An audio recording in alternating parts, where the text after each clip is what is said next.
Bismillahirrahmanirrahim. Assalamualaikum warahmatullahi wabarakatuh. Alhamdulillah, wassalatu wassalamu ala rasulillah wa ala alihi wa man tabi'ahum bi ihsan ila yaumiddin. Allahumma inna nas'aluka ilman nafi'a wa rizqan thayyiba wa amalan mutaqabbala. Puji syukur kita panjatkan pada Allah. Salawat dan salam mugi-mugi tercurah pada junjungan kita Nabi besar Nabi Agung Muhammad sallallahu alaihi wasallam. Baik, pada kesempatan subuh hari ini menjelang makan sahur, kita kembali mengkaji kitab Bulughul Maram karya Imam Ibnu Hajar Al-Asqalani. Kali ini kita lihat masih dalam pembahasan sholat. Terakhir kita bahas tentang bacaan ta'awudz saking hadis Abu Sa'id Al-Khudri, di mana dikatakan Nabi SAW itu membaca ta'awudz, A'udzu billahi samiil alim minasyaitonir rajim min hamzihi wa nafthihi wa nafsi. Aku minta perlindungan kepada Allah yang Maha mendengar lagi Maha mengetahui dari godaan setan yang terkutuk, yaitu yang dilaknati, dari kesombongannya, dari kegilaannya, dan dari tiupannya. Dan sekarang kita lihat hadis nomor 290 dari Aisyah radhiyallahu anha. Kita sudah masuk sebagian dari sifat salat Nabi sallallahu alaihi wasallam. Aisyah mengatakan, qalat kana Rasulullah sallallahu alaihi wasallam yastaftihus salata bitakbiri wal qira'ata bi alhamdulillahi rabbil alamin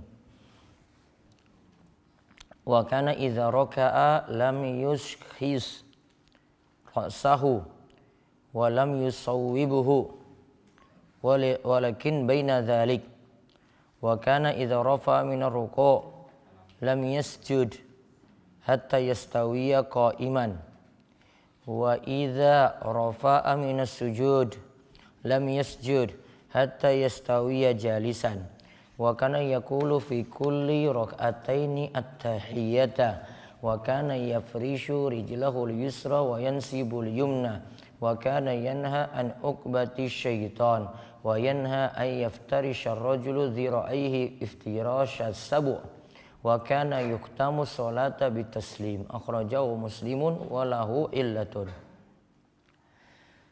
Aisyah radhiyallahu anha menerangkan, Rasulullah sallallahu alaihi wasallam biasanya membuka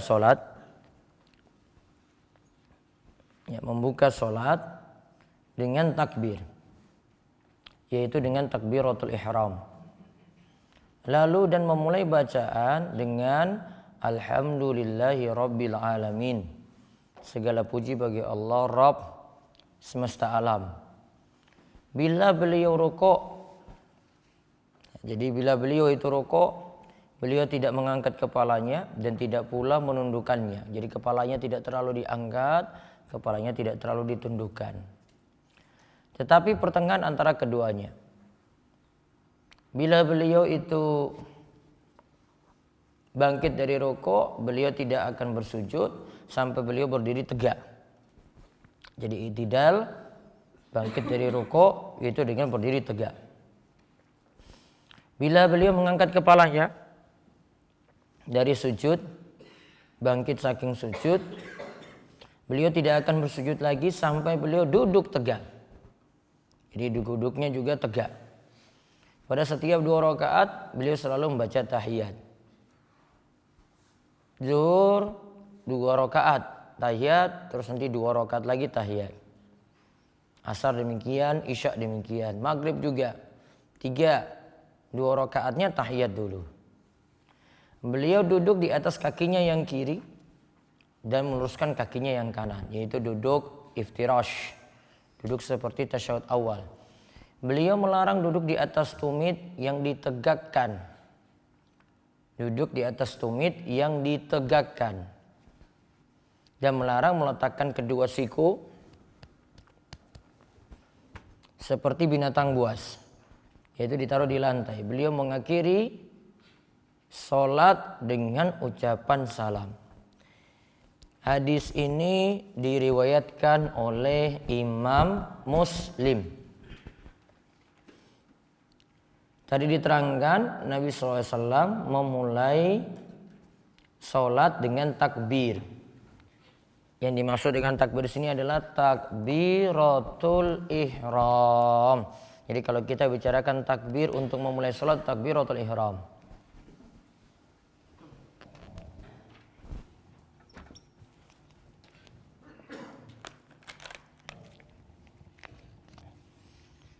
Ditakbir untuk memulai sholat.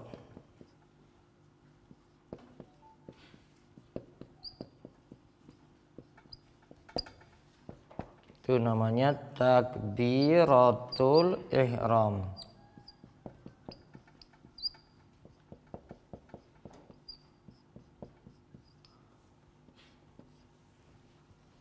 Karena dalam hadis disebut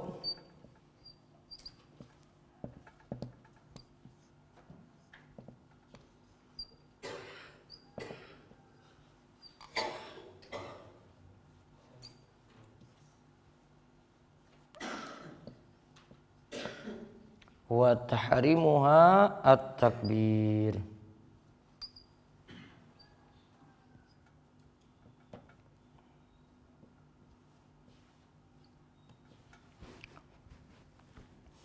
Dalam hadis itu disebut wa tahrimuha at-takbir.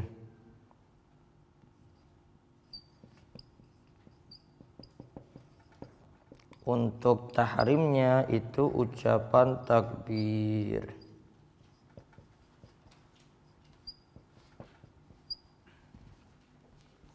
Artinya mengharamkan hal-hal yang di luar sholat. Lagi di dalam sholat tidak boleh dilakukan.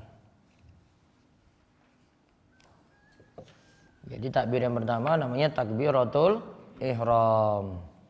Dari hadis wa tahrimuha at-takbir.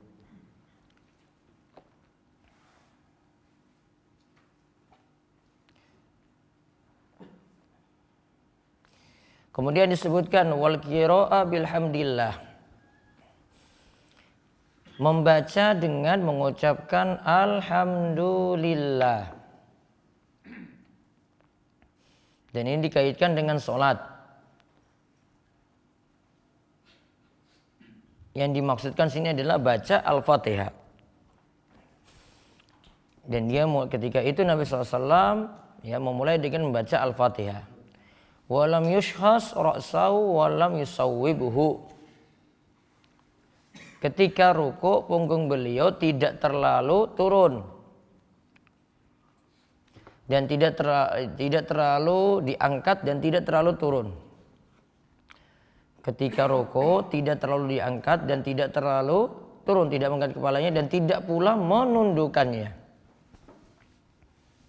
Ya, jadi tidak terlalu begini, tidak begini, namun begini ruku.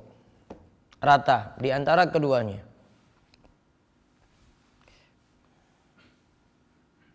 Terus walakin baina dzalik. Jadi tidak terlalu tanzil, tidak terlalu rafa, tidak terlalu naik, tidak terlalu turun. Berarti siku. Jadi kalau untuk ruku, orang ruku gini. Ini punggung. Badannya tidak terlalu naik, tidak terlalu turun.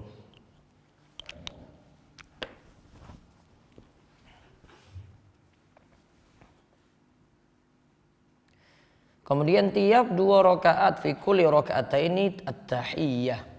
Tiap 2 rakaat itu ada tahiyat.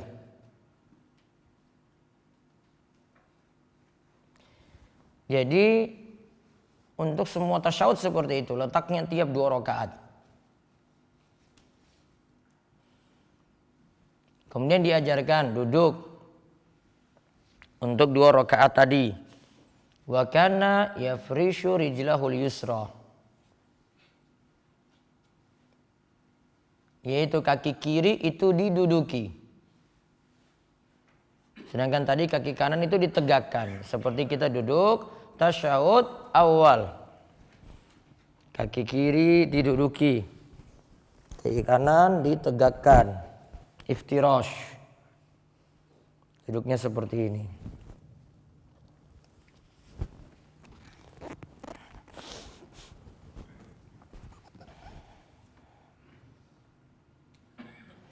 Lalu dikatakan Nabi SAW itu larang dari uqbatis syaitan. Ainnya di dhamma, qafnya disukun, jadi bacanya uqbah. Wa kana yanha an aki bisyaitan. Dalam riwayat yang lain dikatakan dengan kalimat akibi, yaitu kedua kaki ditegakkan,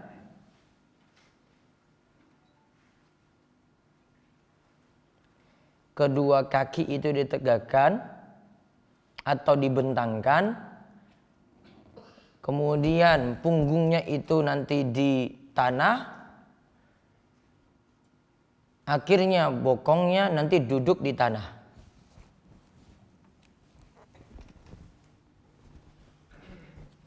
Kakinya dibuka gini, ini saya nggak bisa duduk seperti itu tuh. Ini sini lagi. Terus bokongnya di tanah. Ada yang bisa ini?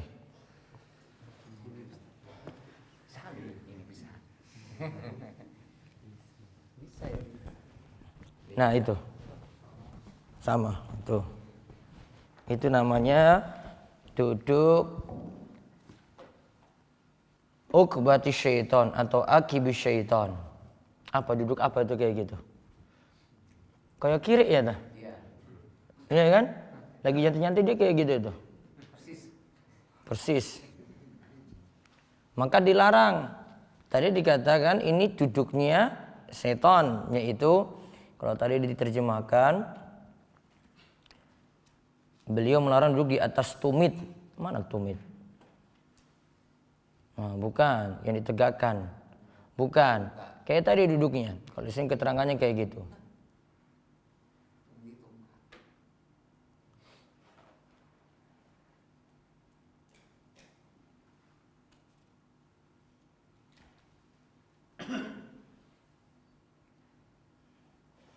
Kalau tadi yang pertama tafsirannya seperti itu lebih bagus.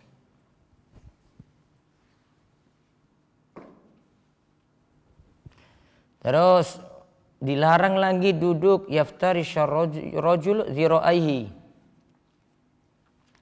yaitu ketika sujud ini sikunya diletakkan di lantai.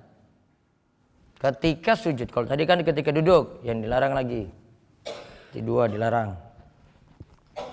Siku di lantai. Nempel di lantai. Allahu Akbar. Yang ada gimana? Angkat siku dari lantai. Kalau ini nggak boleh. Termasuk lagi berjamaah juga. Ya, berarti kalau lagi berjamaah kanan kiri ya gini. Ya, jangan gini. Ya, sebagian belum paham sholat. Lalu disebut tadi iftirash syabu. Seperti cara sujudnya binatang buas. Berarti tidak boleh niru setan, tidak boleh niru hewan, yaitu binatang buas tadi kalau sholat. Nah sekarang kesimpulannya, faedah-faedah yang bisa kita ambil. Yang pertama,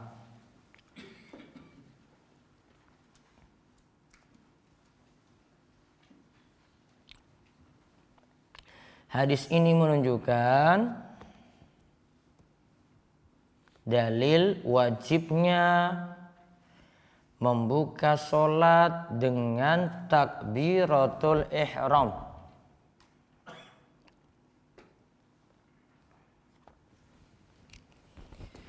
Dengan takbiratul ihram.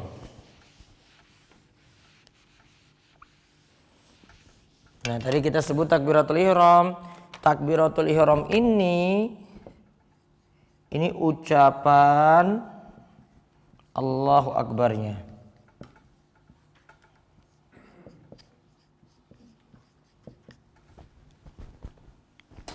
Jadi bukan angkat tangannya.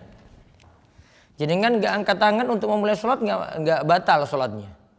Tapi memulai dengan ucapan Allahu Akbar. Allahu Akbar. Nah, Allahu Akbarnya itu takbiratul ihram. Kalau baru dia mulai cuma angkat tangan saja, tidak ucapkan Allahu Akbar, langsung. Nah, nggak ada ucapan Allahu Akbar, berarti tidak takbiratul ihram. Atau dia cukup misalnya cuma Allahu Akbar saja. Allahu Akbar. Tangannya sudah sedekap langsung. Sah. Harus ada ucapan Allahu Akbar. Itu yang dimaksud dengan takbiratul ihram. Maka niat saja belum cukup, harus mulai dengan takbiratul ihram tadi. Ucapan Allahu Akbar. Tidak boleh ucapan takbir ini diganti. Allahu A'zam enggak boleh. Allahu Rahman enggak boleh. Allahul Rahim enggak boleh. Terus faedah yang berikutnya lagi, yang kedua. Hikmah kenapa kita mulai sholat dengan ucapan takbir. Hikmah kenapa kita mulai sholat dengan ucapan takbir.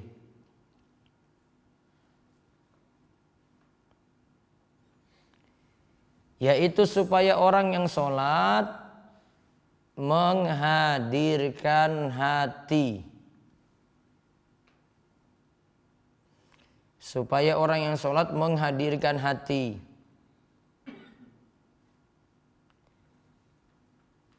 Karena ia sedang menghadap Allah.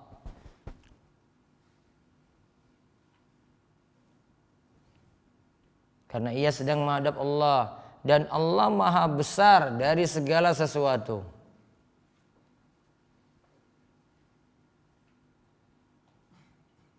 Dan Allah maha besar dari segala sesuatu.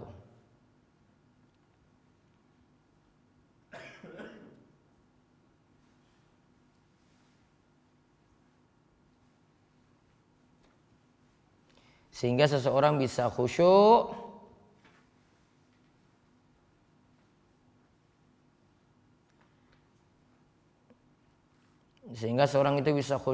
dan tidak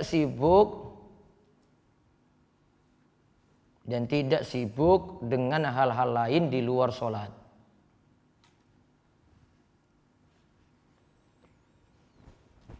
Jadi langsung dihadirkan hati. Berarti Allah lebih dipentingkan daripada urusan dunianya. Lebih penting daripada urusan pakannya. Lebih penting daripada warungnya. Lebih penting daripada urusan kantornya. Jadi dihapus semuanya tadi yang urusan-urusan luar. Fokus langsung dalam sholat. Jadi fokus langsung dalam sholat. Terus faedah berikutnya lagi yang ketiga, hadis ini jadi dalil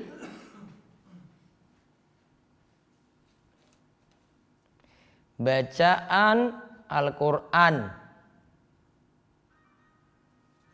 dalam sholat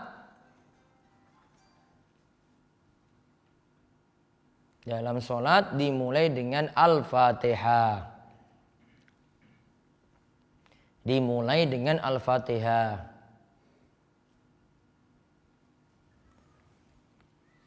Jadi seandainya ada yang baca Al-Ikhlas dulu baru Al-Fatihah, sholatnya nggak sah. Ya. Dia baca Al-Baqarah dulu baru Al-Fatihah dalam sholat, sholatnya tidak sah. dia baca yang lainnya berkali-kali ya, sebelum Al-Fatihah, salatnya tidak sah. Al-Fatihah duluan.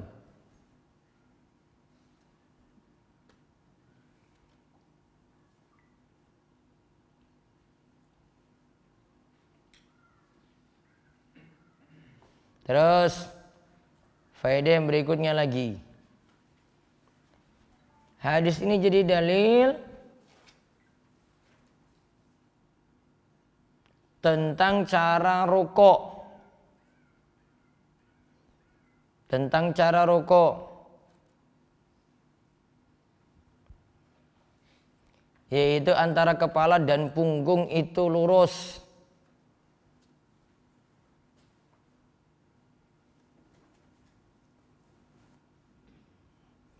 Antara punggung dan kepala itu lurus. Jadi tidak kepalanya lebih turun, tidak kepalanya lebih tinggi. Kepalanya turun, kepalanya tinggi. Jadi lurus antara punggung dan kepala.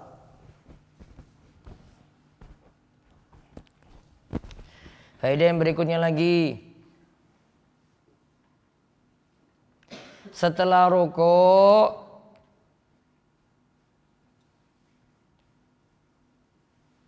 badan dalam keadaan tegak lurus.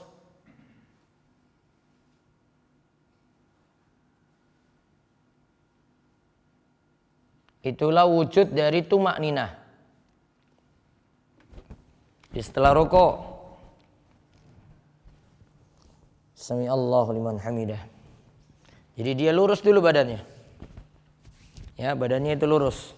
Baru kemudian turun sujud. Enggak boleh belum lurus sudah turun. Allahu Akbar, belum lurus. Harus lurus dulu, berarti harus ada tumak nina. Diam dulu sejenak. Kemudian faedah berikutnya lagi. Diperintahkan membaca tahiyat di setiap 2 rakaat.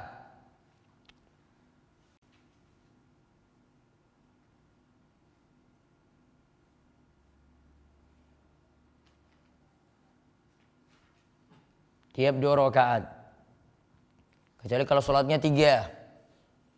Berarti di rakaat kedua dan rakaat yang ke-3 untuk maghrib. Tapi tiap 2 rakaat ada duduk dulu.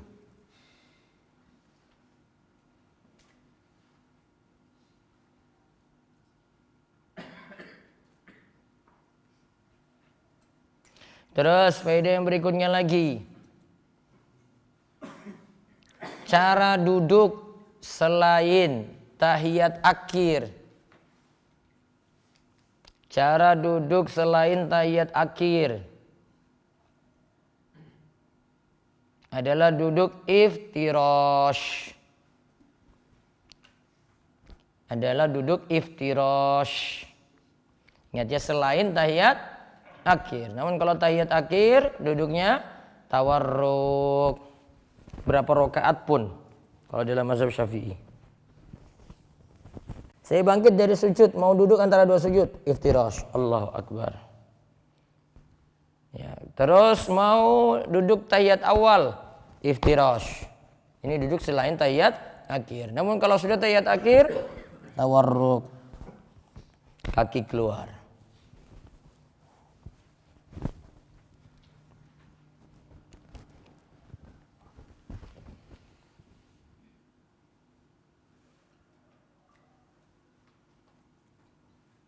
Yang sudah diterangkan tentang penjelasan tahiyat awal, tahiyat akhir dulu kita bahas di hadis Abu Humaid. Ini kalau dalam mazhab Syafi'i duduk di rakaat terakhir pokoknya duduk tawarruk, kakinya keluar. Berapapun jumlah rakaatnya, 1 witir, 2 yang genap atau 3 sholat witir misalnya, tetap keluar. Terus faedah berikutnya lagi. Dilarang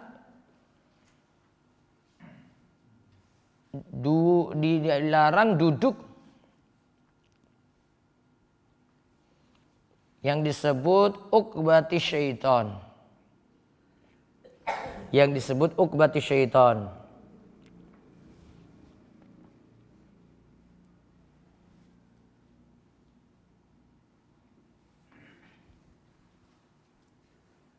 Itu tadi bagaimana duduknya? Kaki kanan kiri dikeluarkan, terus nanti bokongnya di lantai. Terus faedah yang berikutnya lagi, dilarang sujud dengan siku ditempelkan di lantai.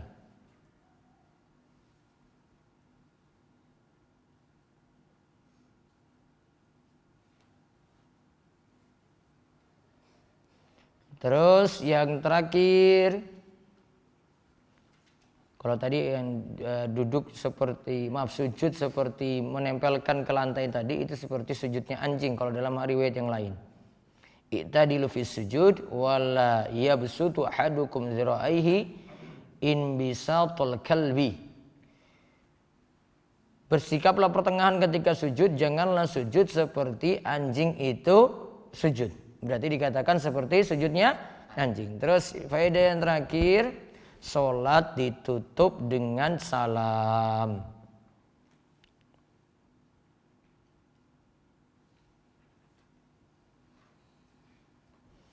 Yaitu dengan salam, assalamualaikum warahmatullah. Jadi kalau tadi pembukanya,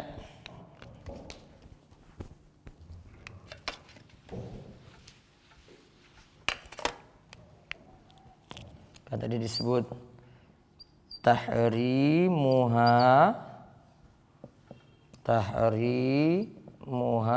at-takbir.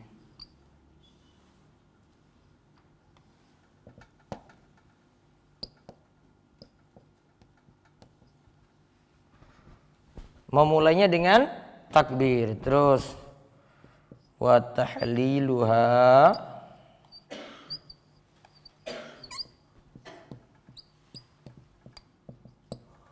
at-taslim.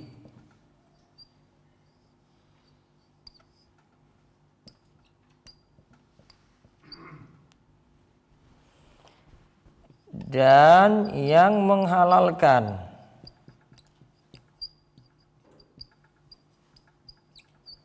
artinya sudah boleh macam-macam lagi setelah hal ini, yaitu salam. Jadi mulainya dengan takbir, ditutup dengan salam. Kalau memulai di sini berarti hal-hal di luar sholat tidak boleh dilakukan. Kalau ini setelah salam boleh hal-hal lain di luar sholat.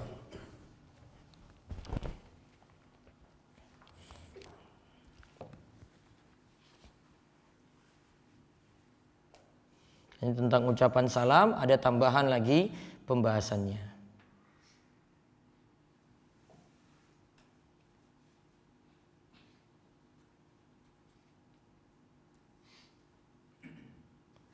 Nah sekarang kita lihat hadis satu lagi tentang cara mengangkat tangan. Hadis 291.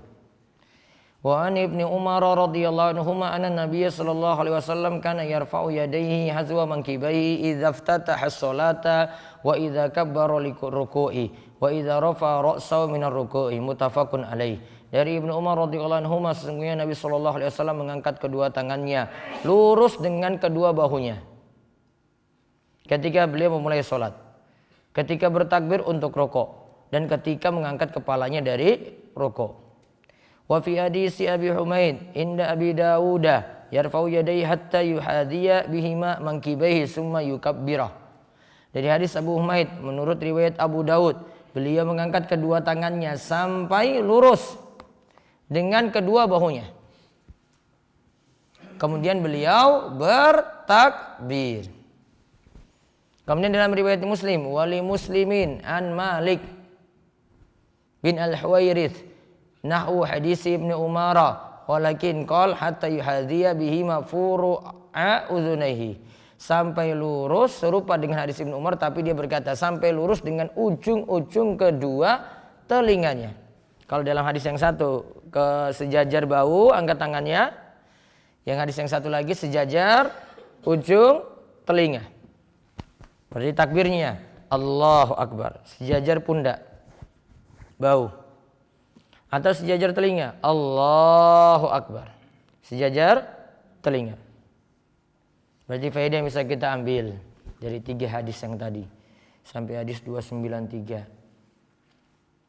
Pertama, mengangkat tangan dalam sholat ada dalam 3 keadaan. Mengangkat tangan dalam sholat ada dalam 3 keadaan.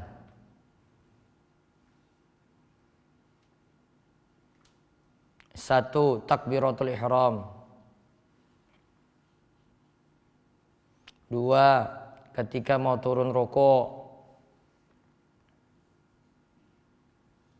3, ketika mau bangkit dari rukuk.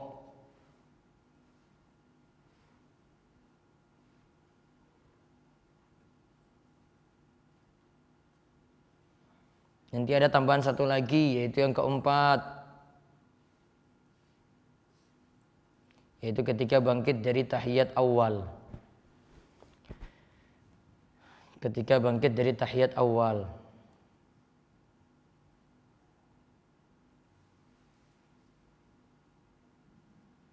Seperti nanti dalam hadis Nafi dari Ibnu Umar juga, karena idza qama min rak'ataini rafa'a yadayhi wa rafa'a dzalika Ibnu Umar ila Nabi sallallahu alaihi wasallam. Ketika Nabi sallallahu alaihi wasallam itu bangkit dari 2 rakaat yaitu tahiyat, maka beliau mengangkat tangannya. Ibnu Umar katakan ini sampai pada Nabi sallallahu alaihi wasallam. Terus faedah yang berikutnya lagi,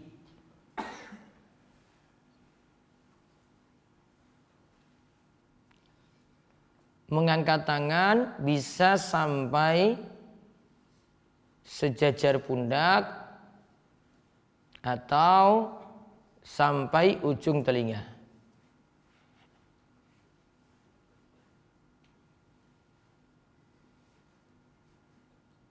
Nanti terserah pilih yang mana. Kadang lakukan sejajar pundak, kadang lakukan sampai ujung telinga. Dan untuk perempuan juga sama, caranya seperti itu.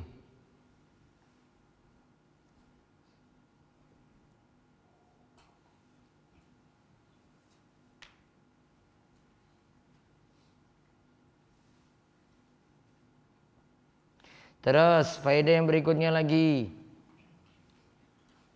ketika turun sujud atau bangkit dari sujud, tidak dianjurkan mengangkat tangan. Ketika turun sujud atau ketika bangkit dari sujud, tidak dianjurkan mengangkat tangan.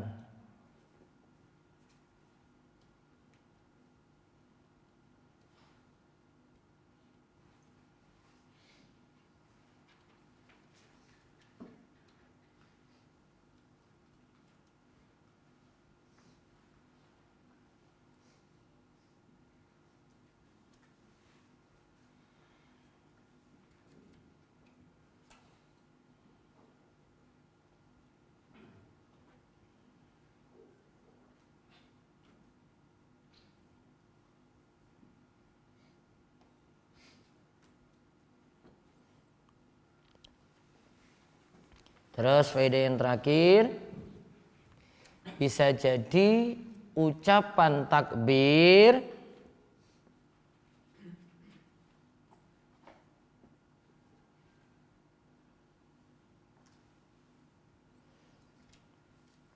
ada setelah mengangkat tangan. Ucapan takbir ada setelah mengangkat tangan. Jadi kita angkat tangan dulu. Angkat tangan dulu. Terus Allahu Akbar. Bisa sebelumnya juga. Ini angkat tangan dulu tadi ya. Baru Allahu Akbar. Bisa. Allahu Akbar. Baru angkat tangan. Bisa juga barengan. Di 3 cara. Bisa kita angkat tangan dulu. Allahu Akbar. Tadi seperti yang disebut. Bisa juga Allahu Akbar dulu. Allahu Akbar. Baru angkat tangan.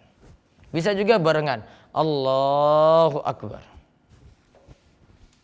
Nah, 3 keadaan tadi. Wallahu a'lam bishawab. Itu yang kita bahas untuk subuh hari ini. Ada pertanyaan? Baik, kalau tidak ada kita cukupkan. Kita tutup, kalian doa kafaratul majelis. Setelah ini monggo untuk menyantap makan sahur yang ada di ruang utara. Kita tutup, kalian doa kafaratul majelis. Subhanakallahumma bihamdika asyhadu alla ilaha illa anta astaghfiruka wa atubu ilaik. Assalamualaikum warahmatullahi wabarakatuh.